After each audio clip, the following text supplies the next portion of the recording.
Bismillah ar-Rahman ar-Rahim. Welcome back. It is exactly 8:50 a.m. and I'm absolutely thrilled because I've come across something, and of course, our next guest is Dr. Mohammed Nassir Jaffer, and he's going to talk to us about something called Fit for Hajj.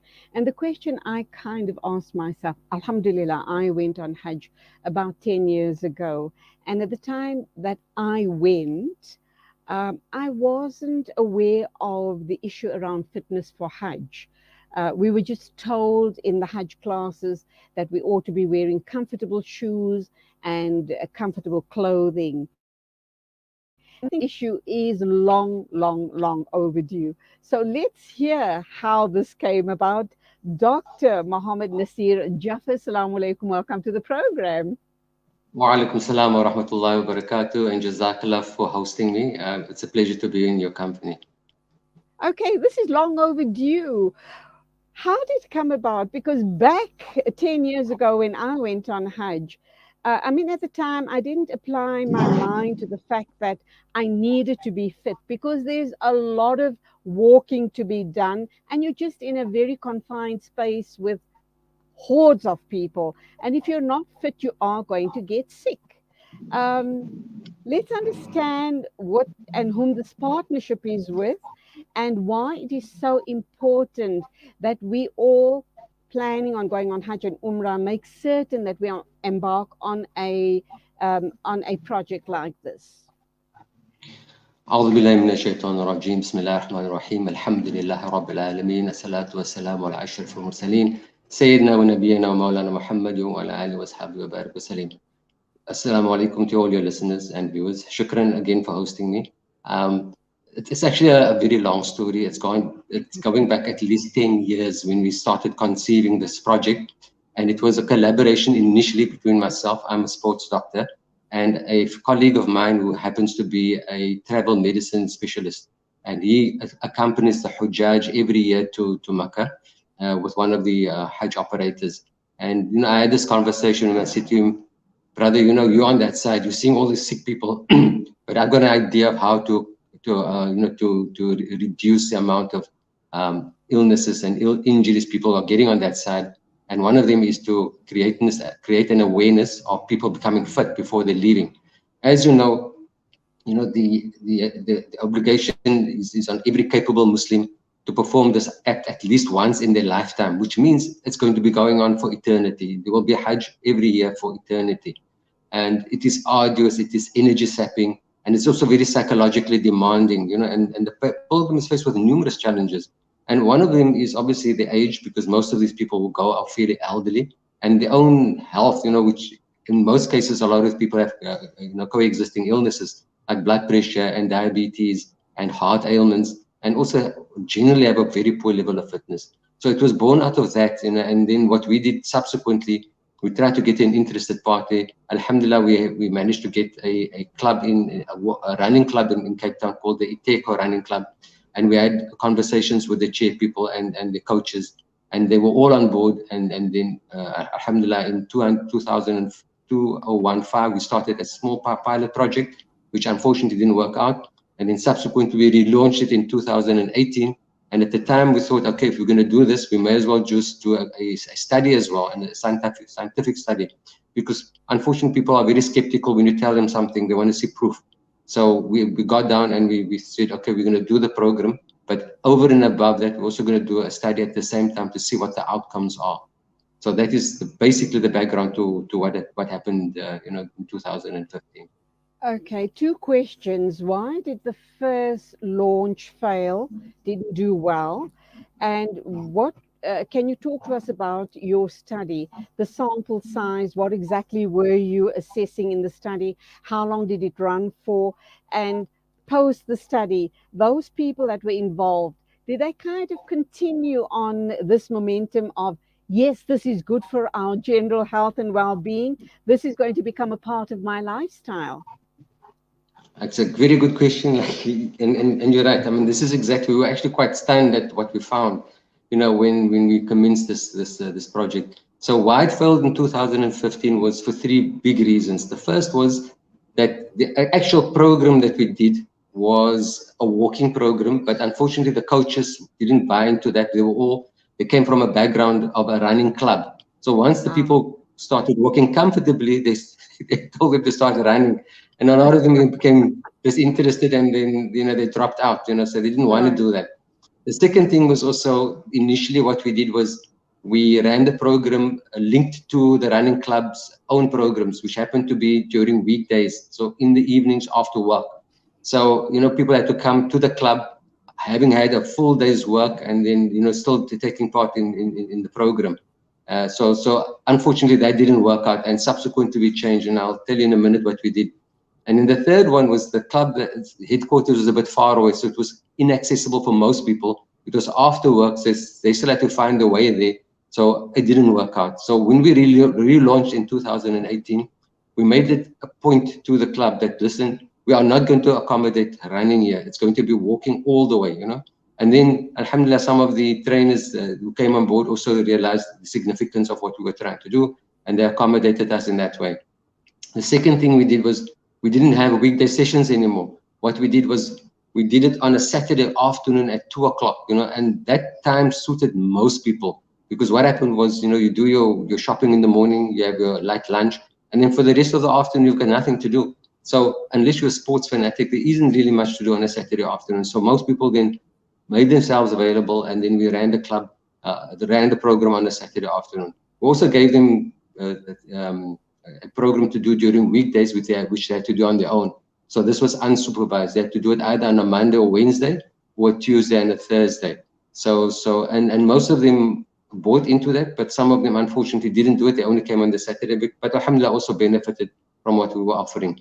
So coming back to just why and why should be doing this. Look, the main thing was we wanted to get people fit to do at least 10 kilometers, and the reason for that was, if you look at the distances covered during the rituals of Hajj, most people, will have to walk from Muzdalifah to Mina, and that is a distance of about 5 kilometers. Some people also walk from Arafah to Muzdalifah. That's about 10 kilometers. So we thought if we can get people ready for 10 kilometers, and at least on the day of Hajj, they'll be able to do comfortably at least a 5 kilometer. So that was the whole background to why we aimed to get people ready for at least a 10 kilometer walk. And alhamdulillah, I think in hindsight, that was actually a very good idea, from what we did. So just quickly, I'm not going to spend too much time about the scientific study, because we basically measured the aim of the objectives was, can we improve the conditioning of the participants prior to their departure for Hajj via a supervised exercise program, and get them to walk comfortably the 10 kilometers, as I said. And we postulated that this will improve physical and mental wellness, as well as reducing the chances of injuries and illnesses for these participants. So look, it was a technical study. So I'll just quickly mention 3 items that we measured. We measured fitness evaluation. So what were the level of fitness before they started? What was it after the program? And what was the fitness like when they came back from Hajj? And we used a tool called the 6-minute time trial, which is an internationally recognized tool to assess fitness. And all it means is you walk down a passage, a corridor, for a level for a period of 6 minutes, and then we measure the distance that you cover. And then obviously we check it versus your initial value, the value after the program, and then the value when you came back. And alhamdulillah, on that alone, everybody improved.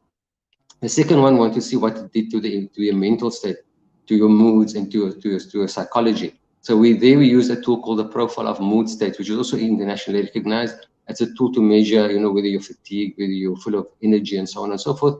And obviously, alhamdulillah, what it also showed that people, by and large, over the three sessions, they improved. They were more energetic, they were less depressed, and less fatigued.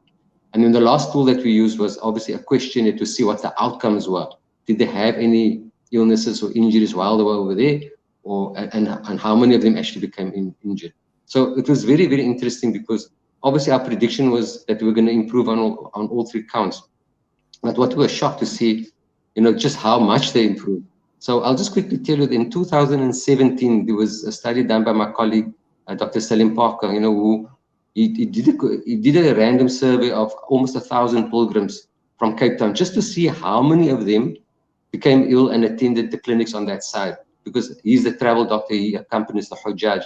And he found that of the number that he interviewed, there was 65% of them, who became ill or had injuries who attended the clinic. So that was in 2017, a year before our study. So when we did our study, we also divided into two parts. We had the people who did the program, and then we also did a random survey of people who did not do the program. And we wanted to check, just how they compared to the 2017 study.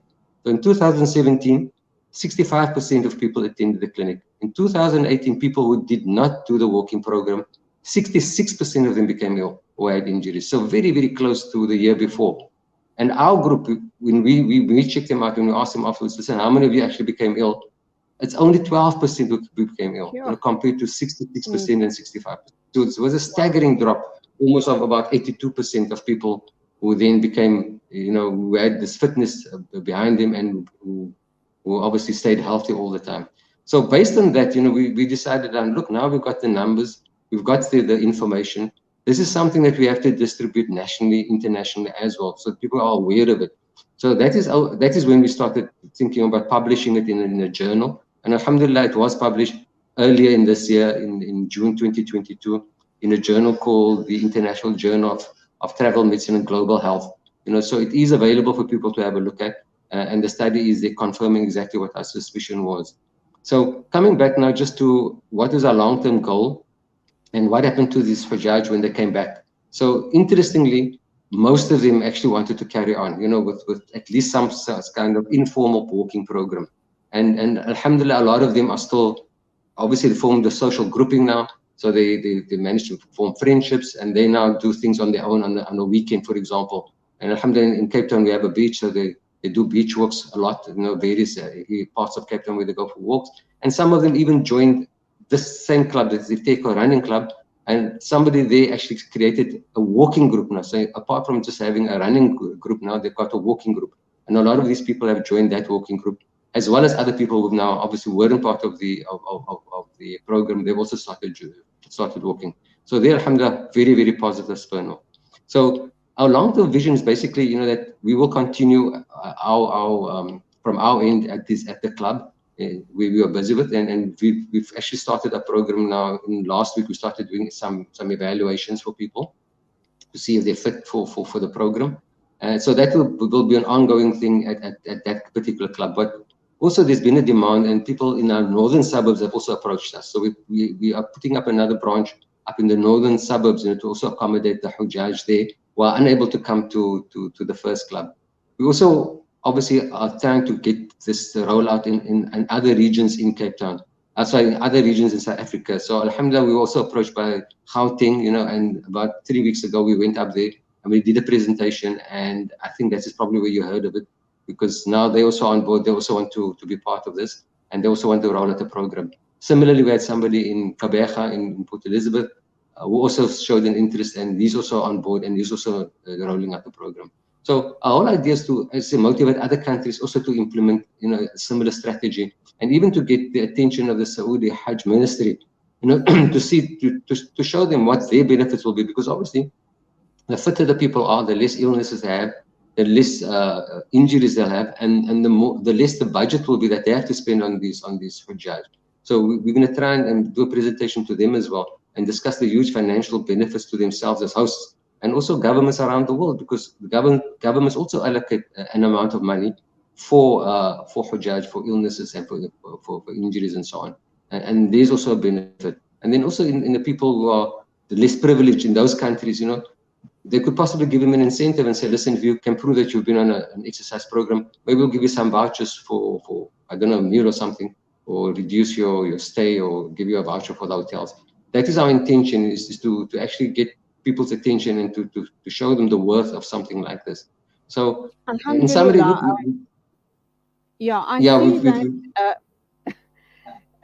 carry on. I'll pose my question. No, in summary, I just wanted to say, look, we've now got a walking program which has been designed that works in preparing potential Hajjaj for the rigorous and very physical and mental demands of Hajj.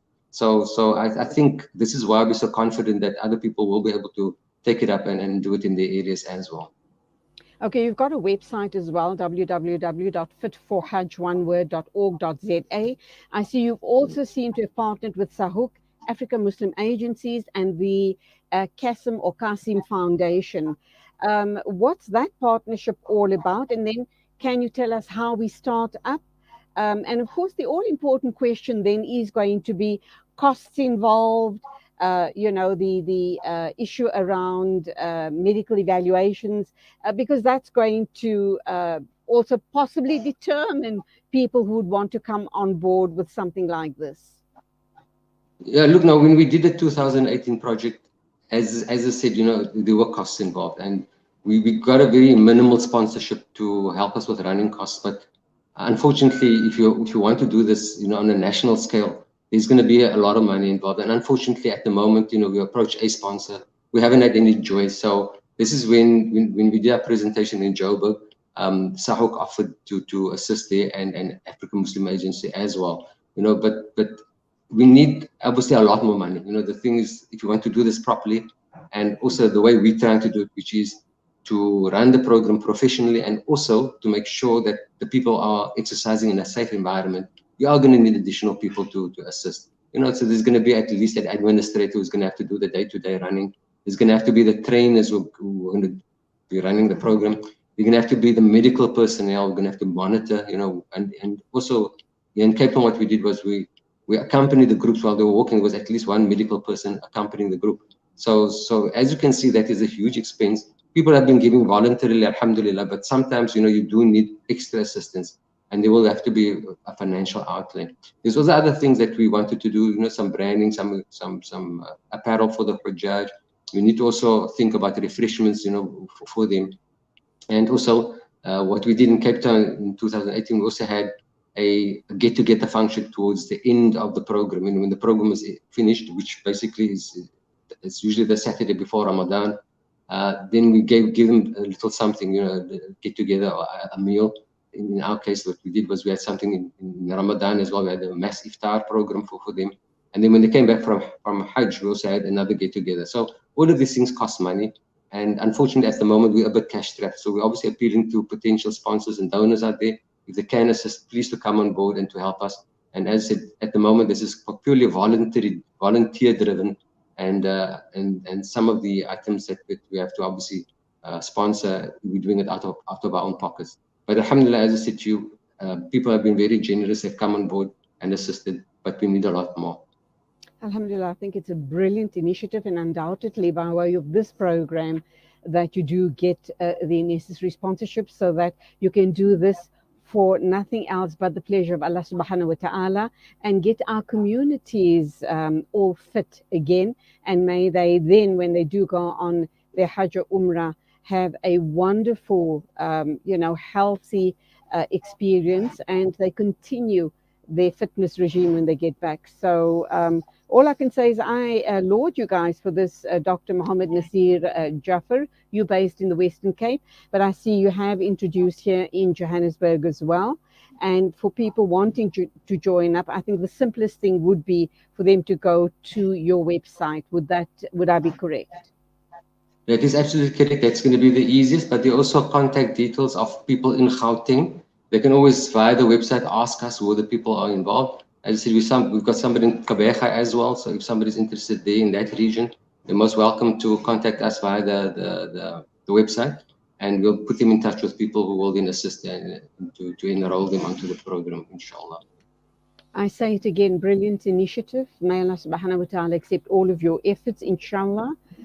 Truly uplifting and helping people stay and obviously remain healthy and have a wonderful Hajj and Umrah experience. Allah accept all your efforts. Thank you for being with us on the show this morning. Jazakallah again for your time and for your support and your encouragement, inshallah. As I said, this is purely volunteers. It's for the sake of the Almighty that we're doing it. We are here to serve, and alhamdulillah, so far, the teams that have come on board and the volunteers have been exceptional for people. Their reward is with the Almighty, inshallah.